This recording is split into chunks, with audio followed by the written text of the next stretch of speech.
The morning mist still clung to the cobblestone streets of Windermere, a quaint village nestled deep in the English countryside. The ancient library, a hulking stone building with ivy creeping up its walls, stood silent and imposing. Inside, Arthur Penhaligon, a man who looked more like a weary traveler than a scholar, stepped through the heavy oak doors. He wore a worn tweed coat, faded jeans, and scuffed leather boots, an ensemble that screamed anything but wealth or importance. His short-cropped hair and tired face were offset by remarkably sharp eyes that seemed to absorb every detail of his surroundings. He approached the front desk, where a young woman, Beatrice B. Cavendish, was meticulously applying another layer of lip gloss. B., a vision of youthful trendiness with her brightly dyed blonde hair and carefully curated outfit, barely glanced up. Her attention was firmly fixed on her reflection in a small, jeweled compact mirror. The contrast between Arthur's understated appearance and Bea's flamboyant style was stark. "Good morning," Arthur said, his voice a quiet rumble. "I'm looking for a particular book." Bea finally looked up, her eyes quickly scanning him from head to toe. A flicker of disdain crossed her perfectly made-up face. "And you are?" she asked, her tone dripping with condescension. Arthur kept his expression neutral. "My name is Arthur. I believe the book I'm looking for is quite rare." Bea sighed dramatically, as if helping a customer was an unbearable inconvenience.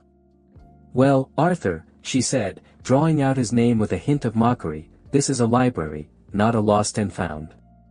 We have thousands of books. Do you have a title? An author? Anything useful?"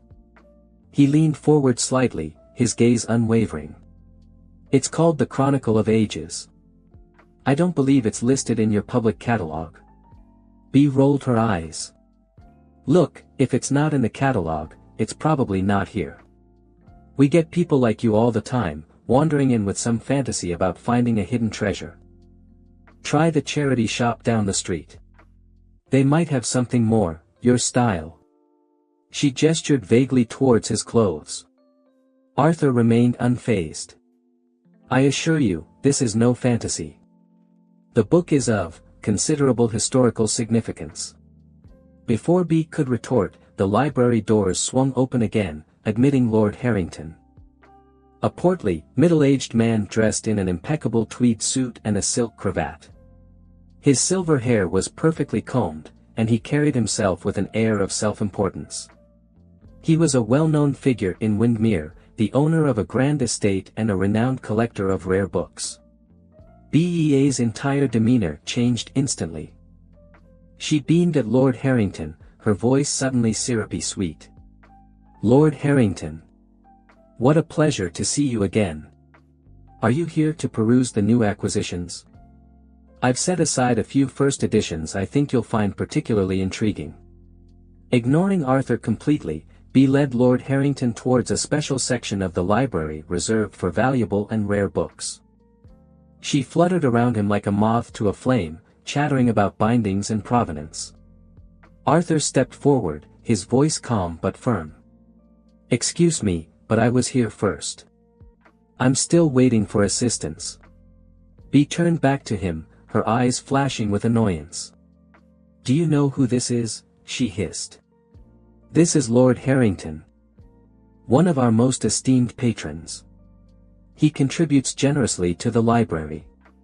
You, on the other hand, look like you haven't spent a penny in your life. Learn your place." A few other library patrons, mostly elderly ladies browsing the shelves, looked up at the commotion. They whispered amongst themselves, casting curious and somewhat disapproving glances at Arthur. Arthur's lips tightened slightly, but he remained composed. "So, if I were to tell you that I'm here to claim ownership of the Chronicle of Ages, and, in fact, the entire collection it belongs to, would that change your priorities?" The statement hung in the air, causing a ripple of silence to spread through the library. Bea let out a derisive laugh. "Claim ownership? You? Of the Chronicle of Ages? That book is a legend. It's said to be worth more than this entire town." Do you have any idea what you're talking about? Lord Harrington chuckled condescendingly. He's clearly delusional. The Chronicle is a myth, a bedtime story for bibliophiles. If it even exists, it's certainly not in this dusty old place. Bee, emboldened by Lord Harrington's words, turned back to Arthur, her voice dripping with sarcasm. Listen, I don't have time for this. Go back to wherever you came from. If you don't leave, I'll have to call security.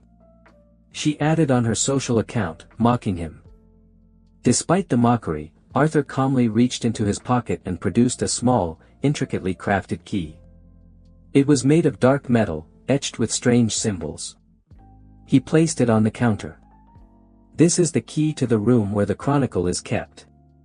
Check it, if you don't believe me. Bee stared at the key, then burst into laughter again. A key? You're joking, right? You expect me to believe that some rusty old key proves anything? This is pathetic. The laughter and whispers intensified. However, Arthur stood firm, his gaze sharp and unwavering. His silence, in contrast to the growing mockery, added a layer of tension to the atmosphere. It was as if he was waiting for something to explode. A silent challenge to their disbelief. The air in the library thickened after Arthur placed the antique key on the counter. Beatrice snatched it up, turning it over and over in her hands, her eyes narrowed in suspicion. You think this trinket proves something? You probably found it in a cereal box. She slammed the key back down on the counter with a clatter. Some of the nearby patrons glanced their way, their expressions a mixture of curiosity and suspicion. One woman whispered to her companion, a key like that wouldn't look so plain, would it? I heard that really special ones had patterns and designs. Yes, and if he really had that kind of key, why would he dress like that? Her friend replied in agreement. In the face of these whispers and looks of disdain, Arthur remained calm. He picked up the key, holding it firmly in his hand, his voice clear and steady. This is a 7-star key to the Windermere Library, the highest level. If you're still skeptical, please verify it now. Beatrice burst out laughing, her voice filled with contempt. A 7-star key? Are you talking about the kind of key that only the heads of major corporations or the most powerful families possess? The kind of key I've never even seen in my entire life, and yet you claim to have one. You're really making me laugh. Some of the patrons also chuckled, believing that Arthur was simply boasting. The atmosphere in the library shifted from tense to comedic, at least for them. Beatrice turned to the library manager, Miss Eleanor Thistlebrook, who had just entered the main hall. Miss Thistlebrook, this man brought in a key and claims to be a high-level patron. I think we should call security before he causes any trouble. Miss Thistlebrook, with a stern expression, looked at Arthur and then gestured for an assistant to bring a specialized key reader. Don't jump to conclusions, Beatrice. We need to verify it first. Beatrice pursed her lips, turning back to Arthur. Dare you let us check the key? When it's revealed to be a fake, don't cry and beg for forgiveness. Arthur looked at her, his eyes sharp and cold. Just do what you need to do. I have nothing to fear. The key reader was brought over, and all eyes in the library turned towards it, awaiting the result. Beatrice grabbed the key, inserting it into the device with a haughty attitude. But a few seconds later, the device indicated that it could not be read. I knew it, a fake key can't be read, can it? Here, the result is clear. Beatrice laughed loudly, turning to Miss Thistlebrook as if to prove her point. Arthur didn't react, simply saying softly, it's not the key that's the problem, but perhaps your key reader doesn't have the authorization to process this key. His words silenced the entire hall. The confident assertion made Miss Thistlebrook think, while Beatrice stood frozen, unsure of what to say next. Arthur just looked at everyone, awaiting the next moment, where the truth would be revealed. The atmosphere in the Windermere Library grew taut as Miss Eleanor Thistlebrook, the library manager, carefully examined the antique key. Its simple yet powerful design was unlike any key she had ever encountered. Despite her professionalism, she maintained a cautious demeanor, instructing an assistant to bring the special key reader used exclusively for high-level access. Beatrice stood nearby, a sarcastic smirk playing on her lips. She whispered to another part-time worker. "Just watch, as soon as the reader confirms it's a fake, we'll know he's just a poor fool trying to get attention." The other worker nodded in agreement, her eyes also showing clear disdain for Arthur. The advanced key reader was brought forth, a modern device used only for the library's highest-level access keys. Ms. Thistlebrook slowly inserted the key into the machine.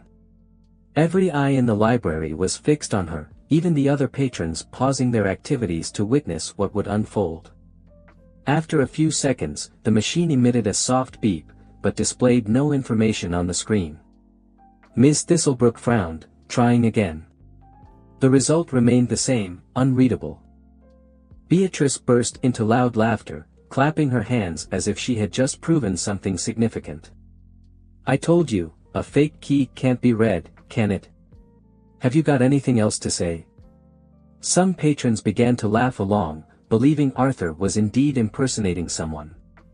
Beatrice turned to Ms. Thistlebrook, her voice full of triumph. "Madam Manager, he's clearly deceiving us. I think it's best to call security and have him escorted out immediately." Arthur remained still, not the slightest bit flustered. He gently spoke up, "I told you already, it's not the key that's the problem, but your system lacks the authorization to verify it. This key exceeds the capabilities of standard devices." The statement silenced the entire room. Miss Thistlebrook also began to feel anxious. This was the first time in her career she had encountered such a peculiar situation. She pondered for a moment and then turned to the technical assistant. "Bring the highest level device. If this key is genuine, we cannot risk overlooking it." Beatrice immediately protested, "Madam Manager, he's just stalling. There's no need to waste more resources verifying a fake key." But Miss Thistlebrook raised her hand to stop her, her eyes stern. "Silence, Beatrice. This is a serious matter. If this key truly belongs to the 7-star level, any mistake on our part will greatly damage the library's reputation." Arthur looked at Beatrice, his eyes not showing anger but rather a calm, confident demeanor. He took a step forward, speaking clearly, "If you don't believe me, continue to verify. But I warn you, don't judge others before you know the truth." Arthur's composure made everyone in the library unable to take their eyes off him. Some patrons began to change their minds, feeling there was something special about this man. Beatrice, though still unwilling to believe, no longer dared to speak. Meanwhile, the library staff had gone to retrieve the highest-level verification device. Everyone held their breath, waiting for the result, unaware that they were about to witness an event unprecedented in the history of Windermere. Library. In the tense atmosphere, the library's most advanced verification device was brought in. This special machine was used only for transactions at the highest level, directly linked to the central database of the Windermere library system. Ms. Eleanor Thistlebrook, the branch manager, carefully inserted the 7-star black key into the device.